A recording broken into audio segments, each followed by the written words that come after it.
I don't even think that I could even describe what I saw, let alone what I felt. But I found my mom. A wild child party girl convicted of brutally stabbing her mother to death. Someone broke in my house, my mom, because my mom is bleeding. Someone help me right now! Now released from prison after 11 years, So all this is new. she's back in the town that thought she was a killer. She must have just gone berserk. Everybody knew it. Did you have anything to do with the killing of your mother? No. The exclusive 2020 interview. She did not do it. They did not prove that she did anything except do drugs and be a brat.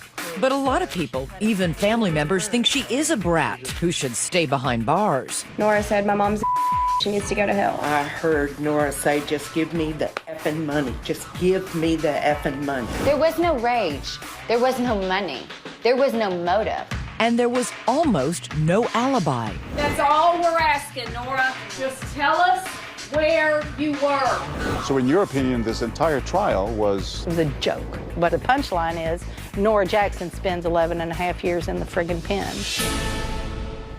Good evening, I'm Elizabeth Vargas. David is away tonight.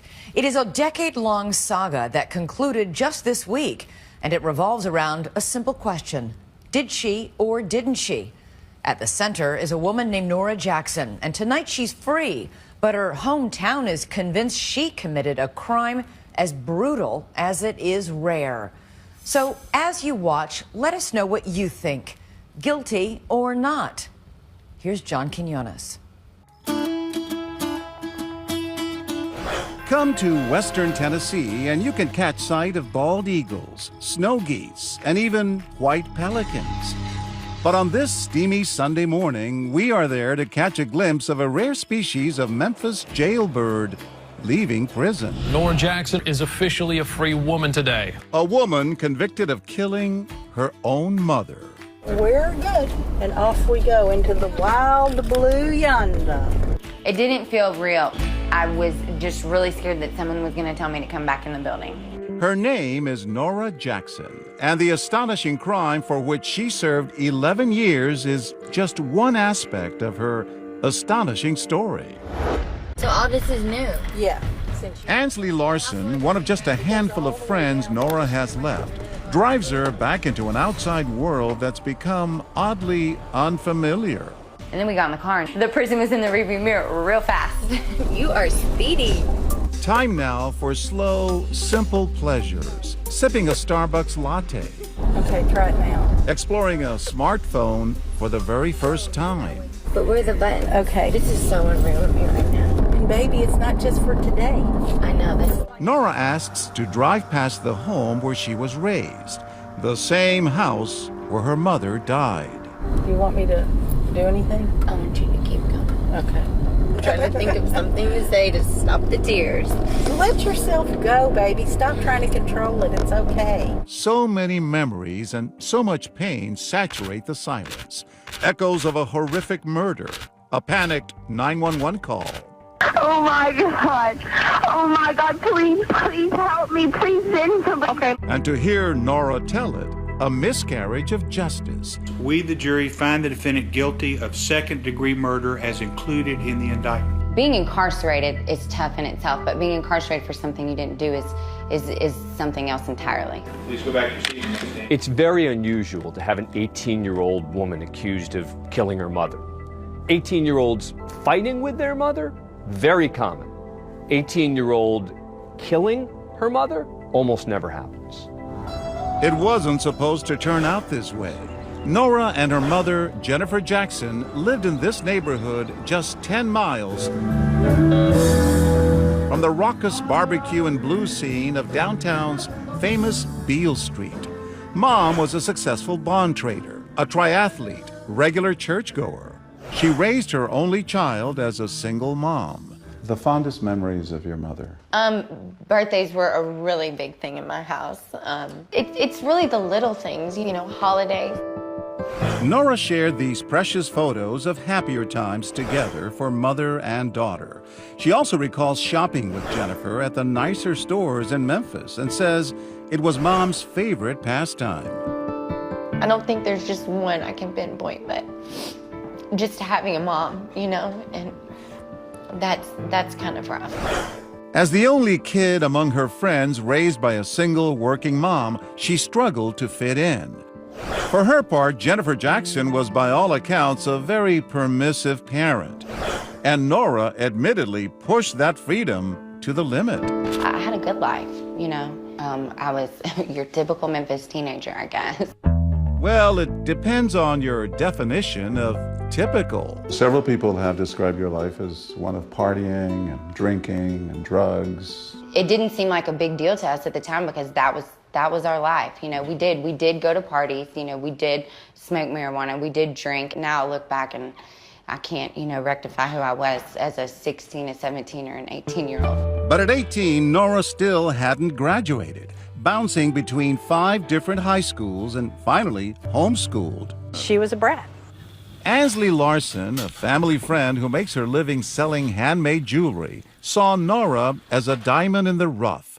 She knew that because Jennifer often called her for advice on raising her difficult teen. Noura is extremely charming, even when she's a brat, and I just loved her from the minute I met her. My mother was not just a parent, but she was a friend, so when your friend is your disciplinarian, you know, the rules are different for you. And there weren't rules for me the way there were for everybody else. So other parents thought you were the wild child. Yes, I was. I had earned that reputation, yes. Yes, the shoe fit, and Noura wore it till the heel came off, which brings us to the turning point. The hotly disputed events of that steamy Saturday night in June 12 years ago. School is out and the party is on. Noura gets this nice manicure. Remember that detail. And then she says she goes out and paints the town red and doesn't stumble home till 5 a.m. the next morning. I had no idea what was about to happen to me or, you know, how it would shape the rest of my life. I remember coming in and seeing the broken glass in my house. This is the glass she's talking about, part of a broken door window. There had been times when my mother had broken the glass before, like if she was locked out. That didn't register in my mind that something terrible had happened. As I went back to my bedroom, I noticed that my mom's door was open, and I don't even think that I could even describe what I saw, let alone what I felt. But I found my mom. At the foot of the bed? Yeah. Can I have just 1 second? It's still hard for her to talk about, and here's why. Jennifer Jackson is covered in blood, sprawled naked on the floor, stabbed 50 times. Nancy Grace has studied the case. The mom was so brutalized, just soaked in blood. She had stab wounds to every part of her body. she wasn't moving. I remember shaking her, and then I remember being scared. I remember running across the street to get help. Noura rouses a neighbor, and they run back to the house together. She says panic has set in by the time she calls 911. Oh my God. Oh my God, please help me. Please send somebody. Okay, listen to me, ma'am. I need you to calm down, okay, so we can help your mother. Okay? An ugly crime, a pretty victim, and a mushrooming whodunit. The 39-year-old Jackson was killed over the weekend. But what makes this case truly remarkable is that this isn't the first time. Noura Jackson's been through this before. Her father was killed a year and a half ago. That's right. This is actually the second time one of Noura Jackson's parents has turned up dead. Stay with us.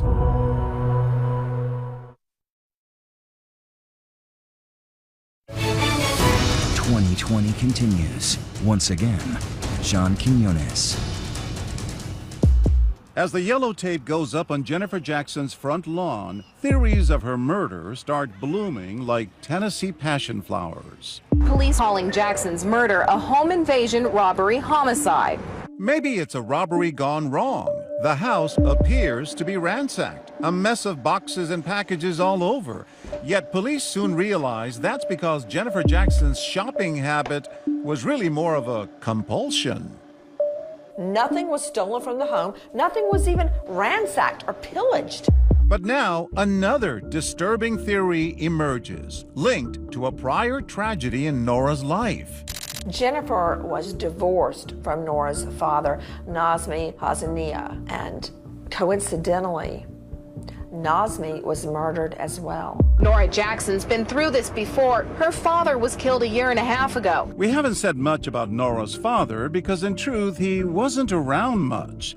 This we do know. Nazmi Hassani, born in Lebanon, owned a local limousine company and a gas station convenience store. He named it Noura's Quick Stop after the daughter he rarely saw. He led an alternative lifestyle, to say the very least. On this fateful night in January 2004, the Quick Stop security cameras are rolling when a killer comes to call. Nazmi meets with him off camera and is immediately shot in the head. So it was more or less walk through the front door, walk to the back, fire the shot. A police investigator tells a local station that this doesn't look like a routine robbery. Watch as the killer stashes the security camera tape in his coat, not knowing there's a backup. He goes through the drawers in the office as if he's looking for something, and it's sort of a last-minute thing in which he takes the cash from the cash register. An afterthought. He was really assassinated. Bill Shelton was friends with Nazmi. He feels the killer may have been searching for an incriminating videotape. But why? There's been speculation that it may have been a video of someone in a sexual encounter. A clue. Noura's Quick Stop was between a police precinct and a strip club. Not prime real estate, but perhaps a good place for another kind of quick stop. Nazmi told me once that a policeman had used his back office to have sex with one of the dancers. But wait, there's more. Shelton suspects his friend had quite a dark side. Was Nazmi running a blackmail operation? I've heard other speculation that he had cameras in his limousines and often was filming people having sex with prostitutes. Secret sex tapes? Did someone want them badly enough to kill? That man was looking for something, and then Jennifer later on, 16 months later, was murdered, probably by the same person who killed Nazmi. That is a myth. Things like that only happen in the movies, and this is not a movie. This is real. The murder of Noura's father was never solved, and now her mother has been killed too. The wild child is now an orphan. 18-year-old Noura Jackson returns home to collect a few things just one day after she found her mother's body. Your parents are like the people that bring you into this world, and they're the people that you know, no matter what, have your back. Unconditional love. Unconditional love, yeah. Noura's problems are just beginning because police are suddenly gravitating to a new suspect, her. Fire department, what's the address of the emergency? Their suspicion starts with that 911 call. Someone look in my house. My mom is bleeding. Someone help me right now. Listen as the operator asks if her mother has been shot. Ma'am, was anyone shot? No. So when did Noura Jackson get her medical degree? That night? How did she know from a distance her mother had not been shot?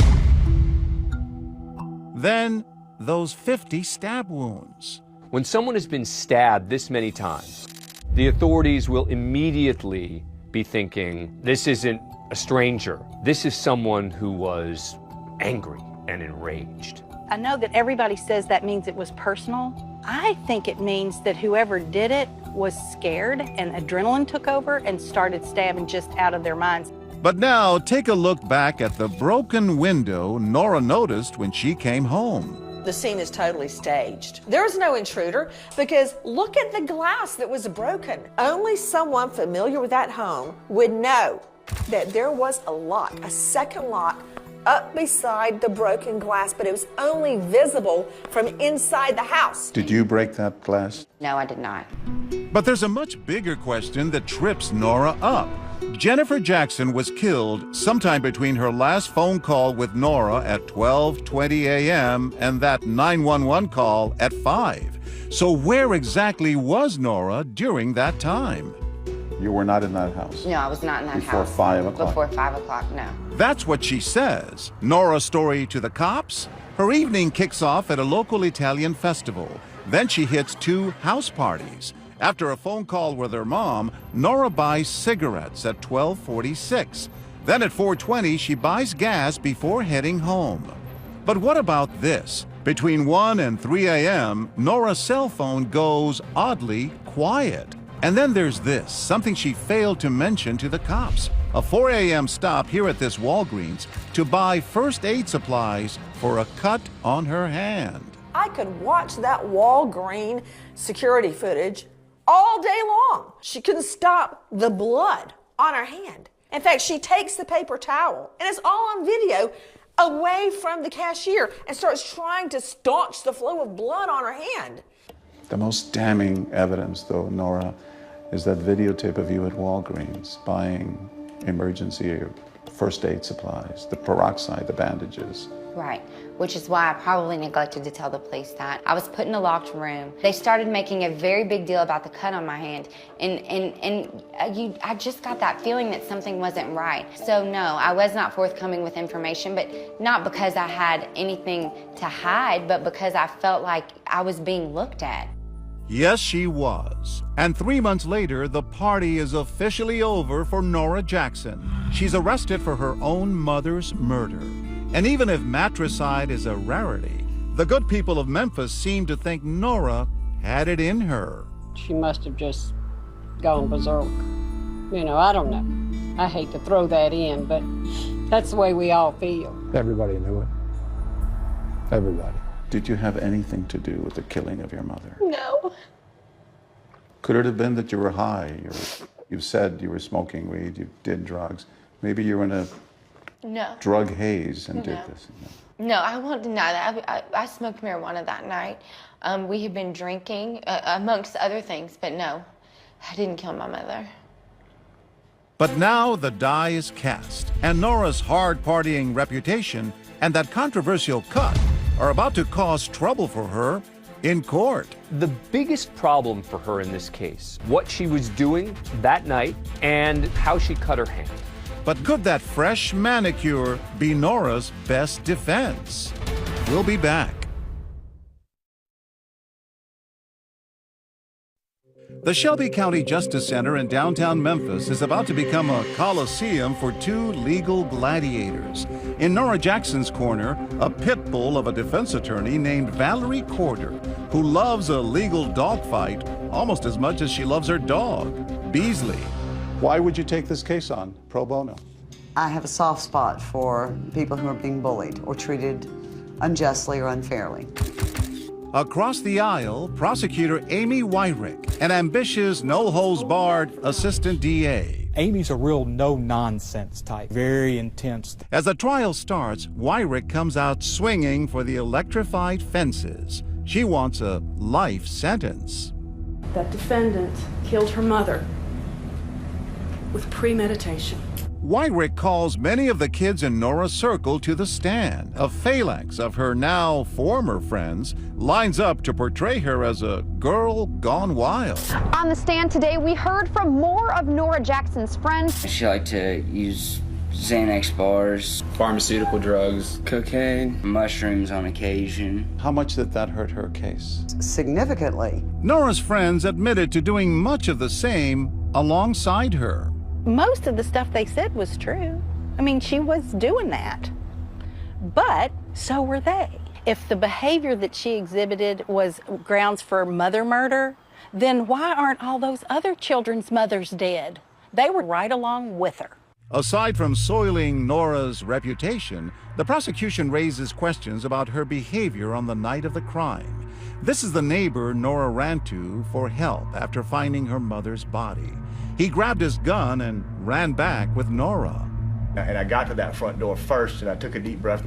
I do remember that she went in the door before me, and I thought, there's somebody in that house. If you thought somebody was in the house and you thought your mother was injured, why would you have run back in before the guy with the gun? A lot was made of my actions, of what I did or didn't do, or, but I don't think they write a handbook on stuff like that. If my mother had been murdered, I'd be running all over the place without realizing what I was doing. And anyway, why would Noura murder her own mother? To answer that, the prosecution paints a picture of a relationship in crisis.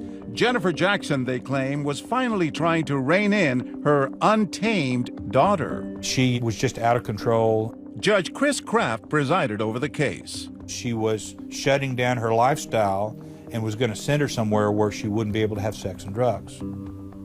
And that was the motive for the killing. There was a portrayal of her as not only friction in their relationship, but much more than that, much more violent, much more antagonistic. That is the theme of this damning testimony from one-time friend Kirby McDonald. Noura said, my mom's a she needs to go to hell. You know what? My mother was a bitch sometimes too, and sometimes I wanted her to go to hell. I don't know if Noura said that or didn't say that, but so what if she did? They're teenage girls, for heaven's sake. Noura says it never happened. Did you argue about partying and curfews? I didn't have a curfew. We had things that we didn't agree on, but there was a respect there. I didn't hide things from my mom. Another suggested motive? Money. Prosecutors claim Noura's deceased father left behind a sizable estate. The defense denies that, but neighbor Sheila Koch says Noura was salivating for cash. I was out on the street walking my dog, and they were coming in. And I heard Noura say, just give me the effing money. Just give me the effing money. And it's not just friends and neighbors pointing the finger. Now, remarkably, Noura's own family has come to court. Not to praise her, but to bury her. Here's Noura's uncle, Eric Sherwood. I asked Noura if she had any idea about my sister's death, anything, to help out with the detectives. And she just basically just put her head down, wouldn't say anything. That was it. He also tells the court that he had heard Noura pressing Jennifer about her assets and life insurance just days before she was murdered. Your own uncle testified that you killed your mother because you wanted the money. That's the one that hurt me. That's the one that pierced my heart. Noura's aunts also pile on, hoping to send their own niece to prison. They wouldn't talk to each other, and just, it was very cold. What shocked me was what they didn't say. They didn't say that, they never really cared for me. They didn't say that they never liked my father.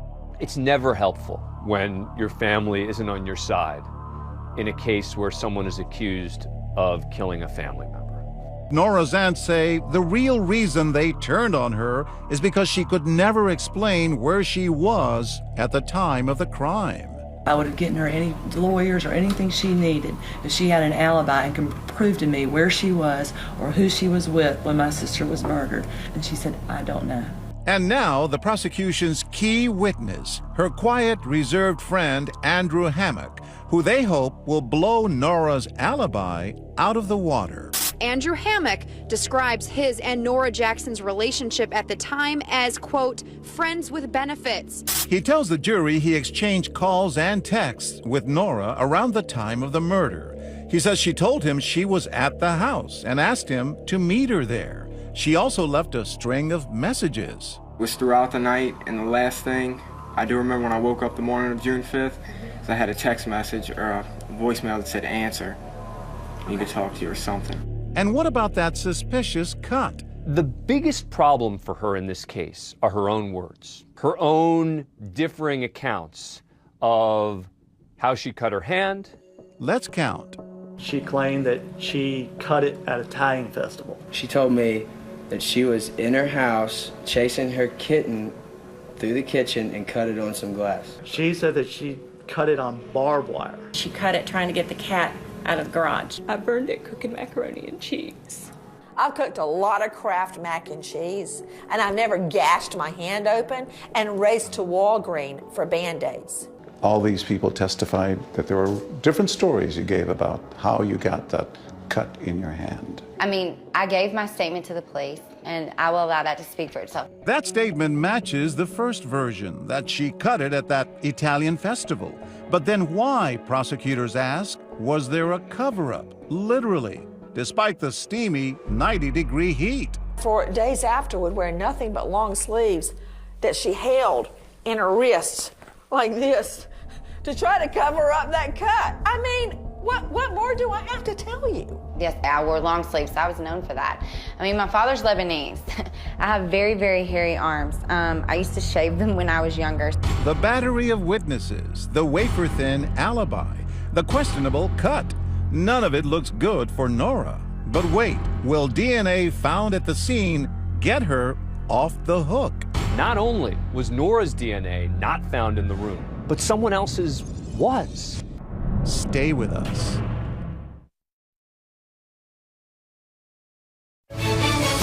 "2020 continues. Once again, Sean Quinones.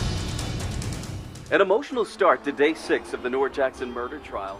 The news is bad for Noura Jackson. With this much circumstantial evidence, it seems unlikely she'll be walking in Memphis. That defendant killed her mother. But Noura does not despair, because there's a gap in the state's case as wide as the Mississippi. There's no forensic evidence connecting her to the crime. You would think if you have a bloody fight with a knife that her DNA will be somewhere. There was no bloody clothes found, and there was no bloody knife found. These knives are at the scene, but cops cannot identify the murder weapon. And they tested a lot of evidence. And it's quite significant that most of that evidence had absolutely nothing to do with Noura Jackson. Noura's blood was not at the crime scene, and Jennifer's blood was not on Noura. I think that it does seem a little strange that there wouldn't be any of hers there, given the violence of this whole episode. But now it gets more complicated, because investigators did find the DNA of 2 other females still unidentified. Were they the real killers? Not only was Noura's DNA not found in the room, but someone else's was. The defense's position is, well, find those people. Investigators couldn't find a match, but they also had no way of knowing if that DNA predated the night of the murder. And there's more evidence that could point to another unknown suspect and away from Noura. This envelope contains small clumps of hair gripped in Jennifer's dead hand. They're blonde. Noura's hair is brown. So whose were they? We don't know, because forensic experts never tested them. The clump of hair. I find that really hard to believe that, you will parade 40 witnesses to say that I partook in drugs, that I drank, that I did all that, but you didn't test a clump of hair found in a murdered woman's hand. Newsflash, check your law books. The defense can test evidence too. But Noura Jackson's team wouldn't touch that hair with a 10-foot pole. Why? Because that way they could complain about it throughout the entire trial, suggesting that the state had failed.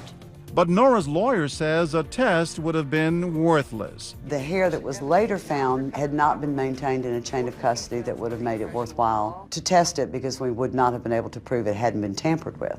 The prosecution has now rested its case. The jurors are looking The prosecution rests, and there's a big surprise. You don't call a single witness. Was that a reckless decision? No, it wasn't a reckless decision.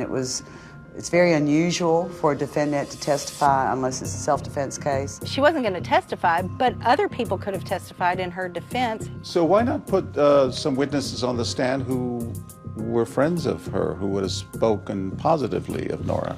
Well, in retrospect, that does seem to be an issue. She needed to have a defense. I don't know what they could have done, but they could have done something. If Noura had testified, she might have sounded something like this. You wouldn't kill your mother because you were in a rage. No. You wouldn't kill her for the money. No. There was no rage. There was no money. There was no motive.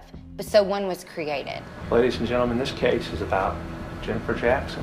In closing, prosecutor Stephen Jones returns to Noura's motivation for matricide. Her mother was the only thing between the defendant's lifestyle of freedom.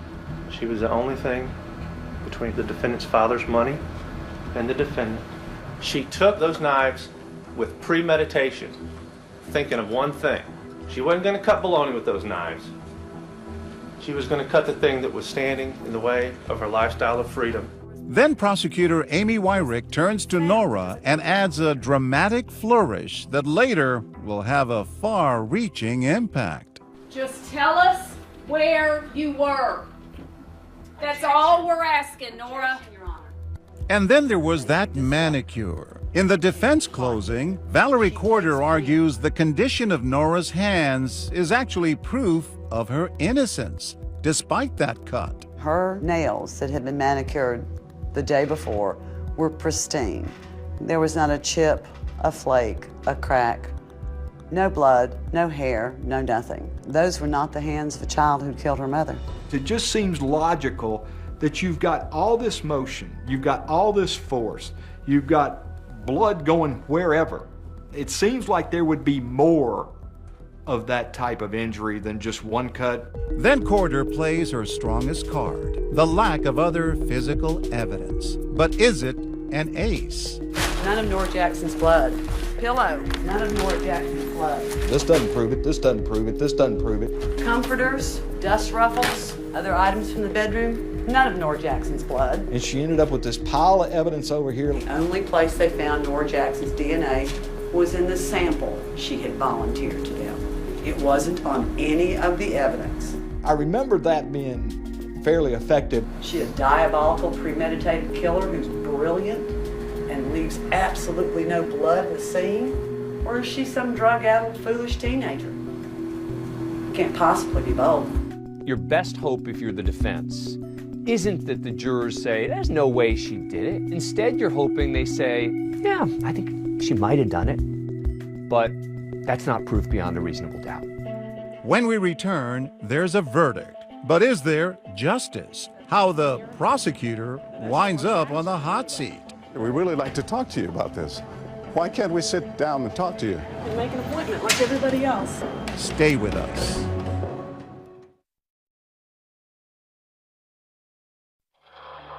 After 12 days and 40 witnesses, the jury has heard enough. All right, verdict reads as follows. We, the jury, find the defendant guilty of second-degree murder as included. Circumstantial evidence just drew a tight noose around her, and there was no way she could get out of that. Noura bows her head while her dead mother's sisters and friends exchange hugs. I just couldn't believe it. They didn't prove anything. How do you convict this child? I really was of the belief that, I will go to trial and I will prove that I'm innocent and then I will get to go home. And I think I was in shock. We're disappointed in the verdict, of course. Years later, Noura is still haunted by her decision not to testify. Are you sorry you didn't? Oh, I'm beyond sorry that I didn't. But I don't like to live in a world of regret. There's nothing I can do about that. It's true that there was virtually no forensic evidence against Noura, and yet the jury convicted her. Were you overconfident, too cocky? Oh, I don't think I could be described as that.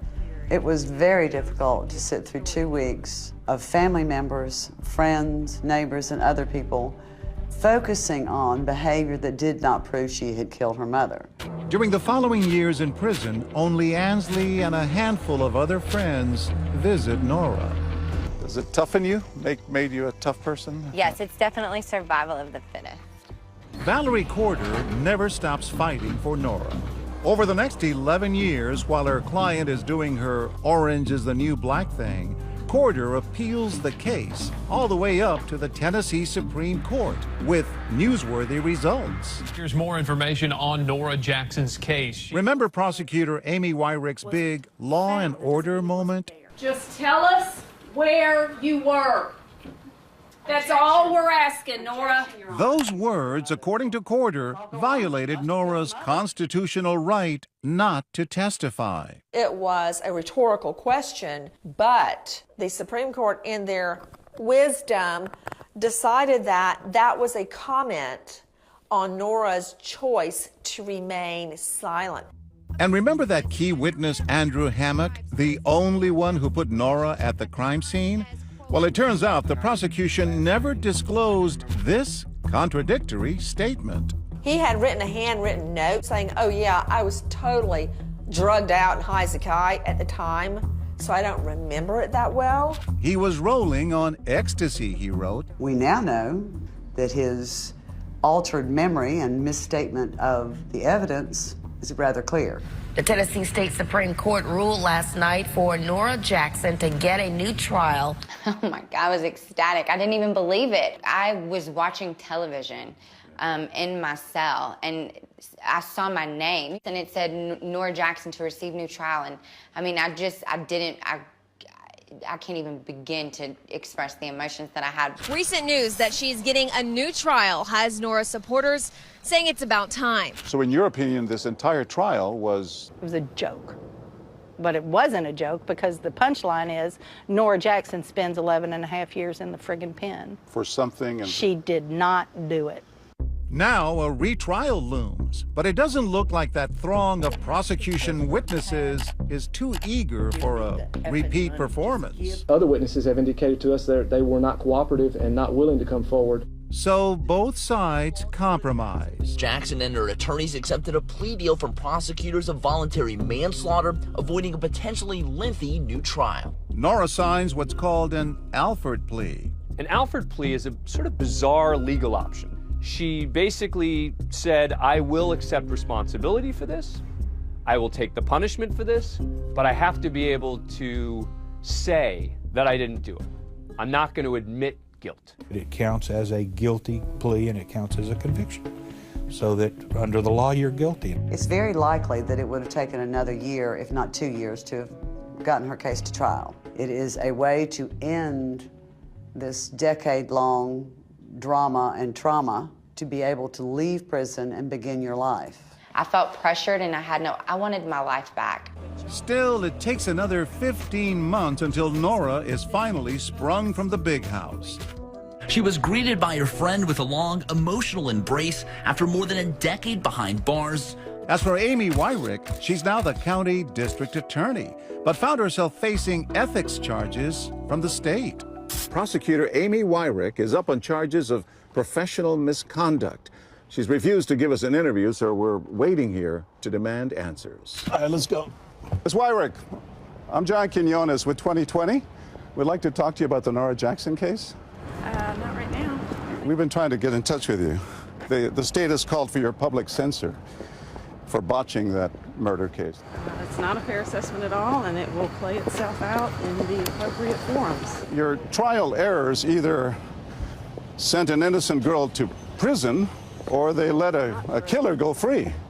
Which is worse? She killed her mother, and she did her time for it. We really like to talk to you about this.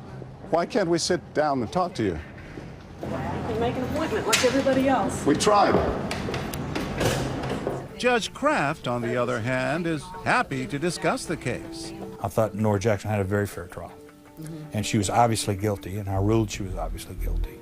When we return, Noura is free at last and ready to return to the family hornet's nest to claim her inheritance. Are you going to fight your family for a piece of that? Yes.